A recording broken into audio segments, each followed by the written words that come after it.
Robert Devereux, 2nd Earl of Essex, KGPC, was an English nobleman and a favourite of Elizabeth I.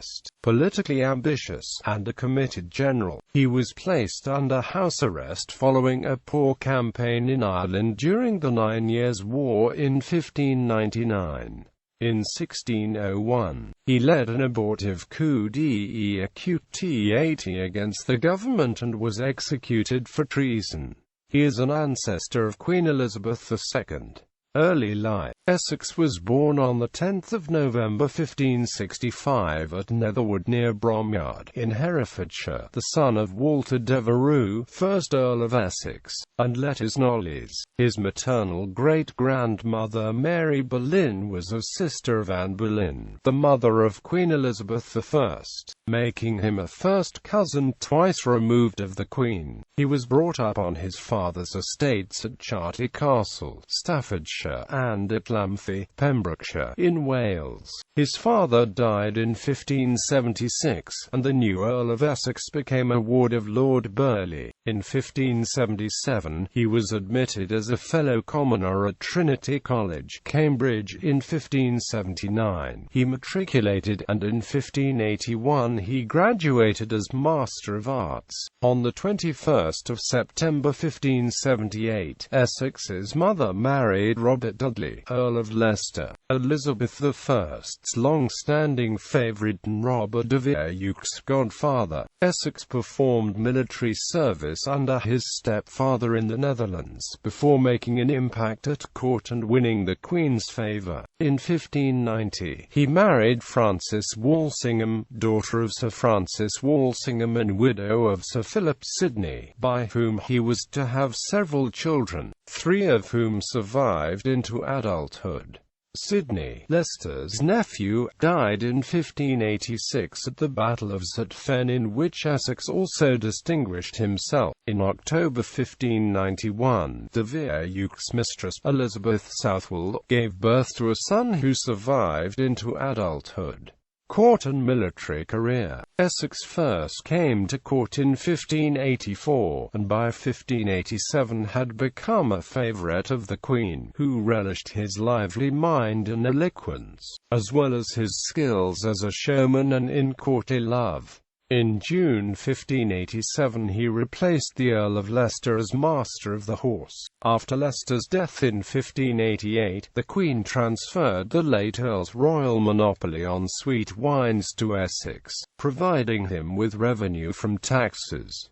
In 1593, he was made a member of her Privy Council. Essex underestimated the Queen, however, and his later behaviour towards her lacked due respect and showed disdain for the influence of her principal secretary, Robert Cecil. On one occasion during a heated Privy Council debate on the problems in Ireland, the Queen reportedly cuffed an insolent Essex round the ear, prompting him to half-draw his sword on her. In 1589, he took part in Francis Drake's English Armada, which sailed to Spain in an unsuccessful attempt to press home the English advantage following the defeat of the Spanish Armada, although the Queen had ordered him not to take part in the expedition. In 1591, he was given command of a force sent to the assistance of King Henry IV of France. In 1596, he distinguished himself by the capture of Cadiz. During the island's voyage expedition to the Azores in 1597, with Walter Raleigh as his second-in-command, he defied the Queen's orders, pursuing the treasure fleet without first defeating the Spanish battle fleet. When the Spanish fleet appeared off the English coast during the Third Spanish Armada in the autumn of 1597, panic then ensued because the English fleet had been far out to sea with the coast virtually undefended. This further depleted the relationship between the Queen and Essex, even though initially he was put in charge of the fleet to face the Spanish threat. Ireland. Essex's greatest failure was as Lord Lieutenant of Ireland, a post which he talked himself into in 1599.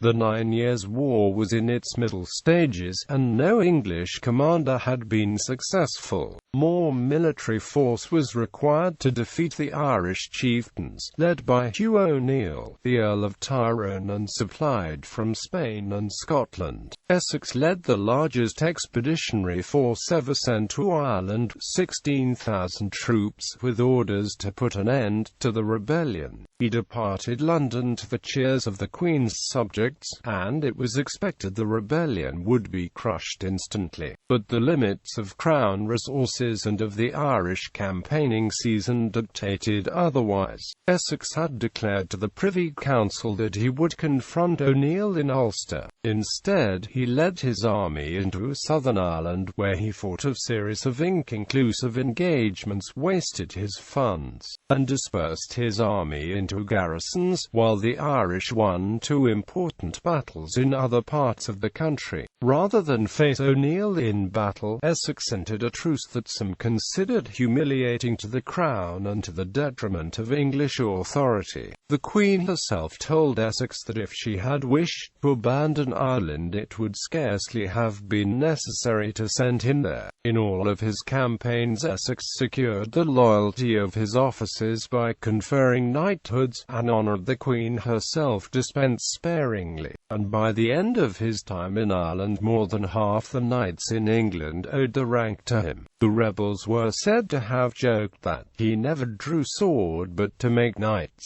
but his practice of conferring knighthoods could in time enable Essex to challenge the powerful factions at Cecil's command. He was the second Chancellor of Trinity College, Dublin, serving from 1598 to 1601.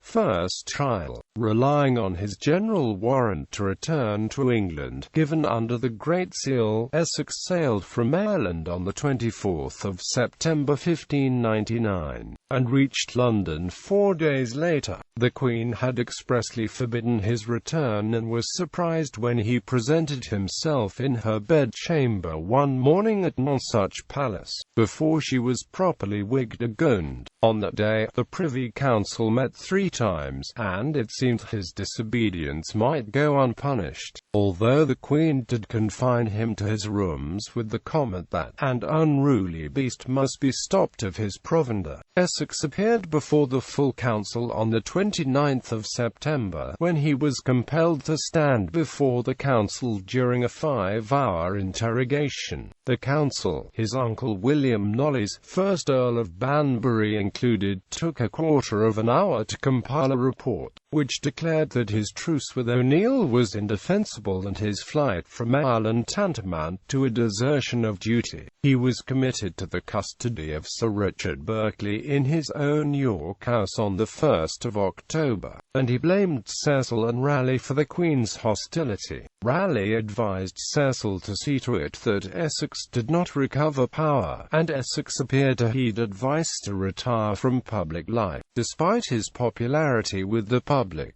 During his confinement at York House, Essex probably communicated with King James VI of Scotland through Lord Mountjoy, although any plans he may have had at the time to help the Scots king capture the English throne came to nothing. In October, Mountjoy was appointed to replace him in Ireland, and matters seemed to look up for the Earl. In November, the Queen was reported to have said that the truce with O'Neill was so seasonably made, as great good has grown by it. Others in the council were willing to justify Essex's return to Ireland, on the grounds of the urgent necessity of a briefing by the Commander-in-Chief. Cecil kept up the pressure, and on the 5th of June 1600, Essex was tried before a commission of 18 men. He had to hear the charges and evidence on his knees. Essex was convicted, was deprived of public office, and was returned to virtual confinement. Essex Rebellion. In August, his freedom was granted, but the source of his basic income, the sweet wines monopoly, was not renewed. His situation had become desperate, and he shifted from sorrow and repentance to rage and rebellion. Quote, In early 1601, he began to fortify Essex House, his town mansion on the Strand, and gathered his followers. On the morning of the 8th of February, he marched out of Essex House with a party of nobles and gentlemen and entered the city of London in an attempt to force an audience with the Queen. Cecil immediately had him proclaimed a traitor. A force under Sir John Leveson placed a barrier across the street at Ludgate Hill. When Essex's men tried to force the way through, Essex's stepfather, Sir Christopher Blunt, was injured in the resulting skirmish, and Essex withdrew with his men to Essex House. Essex surrendered after Crown forces besieged Essex House. Treason Trial and Death. On the 19th of February 1601, Essex was tried before his peers on charges of treason. Quoting from State Trials, compiled by T. B. Howell and T. J. Howe, 33 vols. London, 1809–26.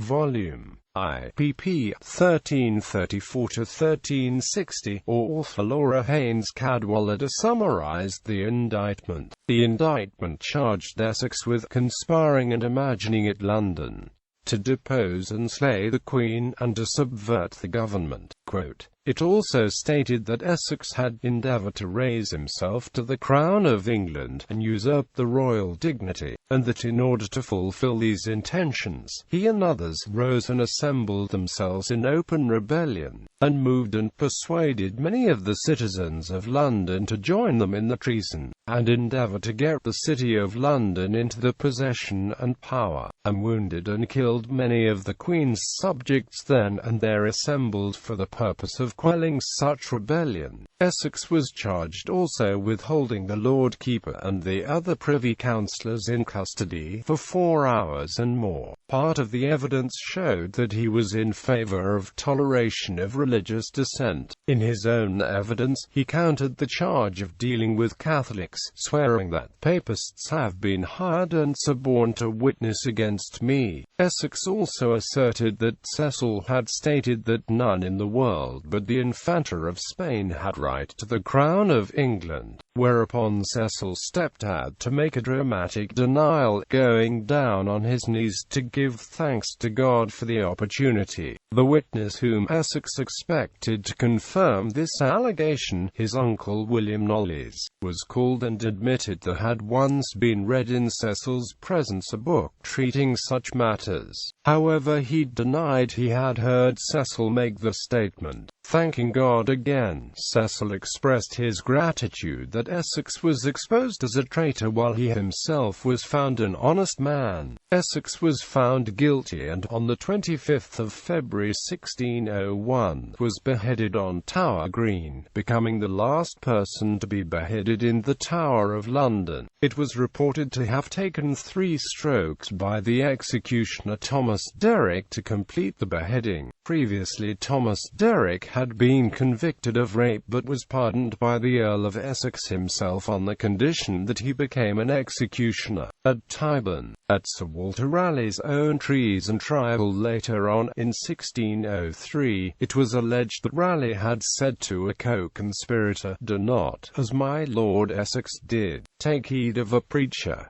By his persuasion he confessed, and made himself guilty. Quote, in that same trial, Raleigh also denied that he had stood at a window during the execution of Essex's sentence, disdainfully puffing out tobacco smoke in sight of the condemned man. Essex at the end shocked many by denouncing his sister Penelope, Lady Rich, as his co-conspirator. The Queen, who was determined to show as much clemency as possible, ignored the charge. Some days before the execution, Captain Thomas Lee was apprehended as he kept watch on the door to the Queen's chambers. His plan had been to confine her until she signed a warrant for the release of Essex. Captain who had served in Ireland with the Earl, and who acted as go-between with the Ulster rebels, was tried and put to death the next day. Essex's conviction for treason meant that the earldom was forfeit, and his son did not inherit the title. However, after the Queen's death, King James I reinstated the earldom in favour of the disinherited son, Robert Devereux, 3rd Earl of Essex.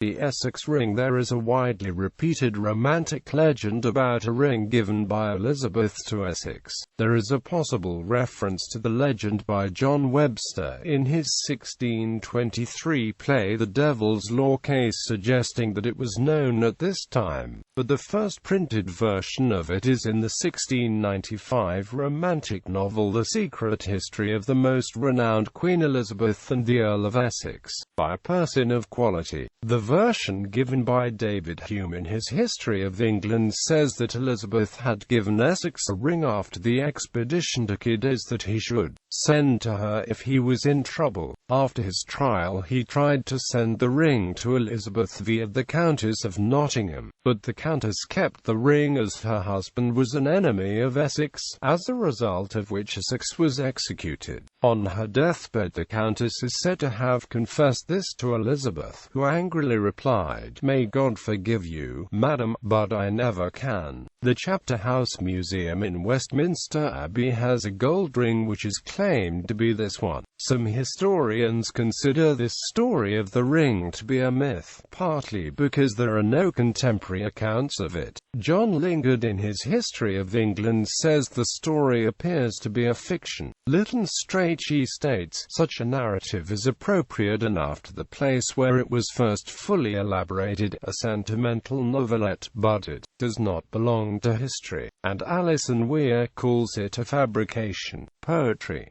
Like many other Elizabethan aristocrats, Essex was a competent lyric poet, who also participated in court entertainments. He engaged in literary as well as political feuds with his principal enemies, including Walter Raleigh. His poem, Muses No More But Mazes, attacks Raleigh's influence over the Queen. Other lyrics were written for masques, including the sonnet, Seated Between the Old World and the New, in praise of the Queen as the moral power linking Europe and America, who supports the world oppressed, like the mythical Atlas.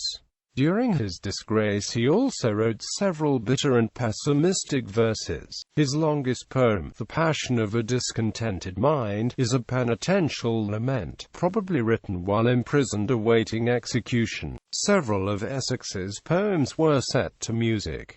English composer John Dowland set a poem called Can She Excuse My Wrongs with Virtue's Cloak, in his 1597 publication First Book of Songs. These lyrics have been attributed to Essex, largely on the basis of the dedication of the Earl of Essex's Galliard, an instrumental version of the same song. Dowland also sets the opening verses of Essex's poem, The Passion of a Discontented Mind, in his 1612 collection of songs. Orlando Gibbons set lines from the poem in the same year. Settings of Essex's poems, Change Thy Mind, and To Plead My Faith, are published in A Musical Banquet, a collection of songs edited by Robert Dowland. Ancestry. Portrayals of Essex.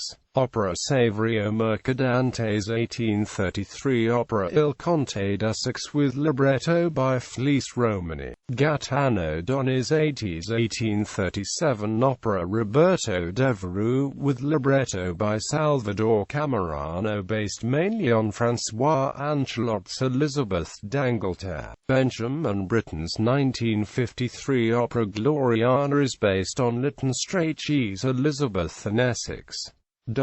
Stage in the 1956 essay Hamlet oder Heck über der Einbruch der Zeit in das Spiel. The German legal theorist Carl Schmitt suggests that elements of the Earl's biography, in particular his final days and last words, were incorporated into William Shakespeare's Hamlet at both the level of dialogue and the level of characterization. Schmitt's overall argument investigates the relationship between history history and narrative generally. Essex is briefly alluded to in Shakespeare's Henry V at 5.0.22-34. Essex is said by editor David L. Stevenson to be alluded to in Much Ado About Nothing at 3.1.10-11. Gautier Coste Le Calprenède, Le Comte d'Essex, Thomas Corneille, Le Comte d'Essex, Claude Boyer, Le Comte d'Essex, Tragedy. Par Monsieur Boyer de l'Académie Françoise, John Banks, The Unhappy Favourite, or The Earl of Essex, a Tragedy. The night of Essex's execution is dramatised in the Timothy Findlay play Elizabeth Rex. Film. The 1939 film The Private Lives of Elizabeth and Essex dramatised the Queen's relationship with Devereux, starring Bette Davis and Errol Flynn. It is based on Maxwell Anderson's 1930 play Elizabeth the Queen and Lytton Strachey's romantic account, Elizabeth and Essex. The relationship also provided material during the silent era, as in 1912 in Les Amours de la Reine Elizabeth. Essex was played by Sam Reed in the 2011 film Anonymous, a fictional biopic that posits that Edward de Vere, the 17th Earl of Oxford, was the true author of William Shakespeare's plays. TV Charlton Heston portrayed the Earl of Essex opposite Judith Anderson's Elizabeth I in a 1968 television adaptation of Maxwell Anderson's Elizabeth the Queen. For the Hallmark Hall of Fame series, the Earl of Essex was portrayed by Robin Ellis in the 5th and 6th episodes of the BBC series Elizabeth R, starring Glenda Jackson as Elizabeth I. In 1971, the Queen's relationship with Essex and his stepfather Leicester was also covered by a 2005 Channel 4 HBO co-production Elizabeth I, starring Helen Mirren. In the 2005 The Virgin Queen, Hans Matheson played the ill-fated Earl of Essex.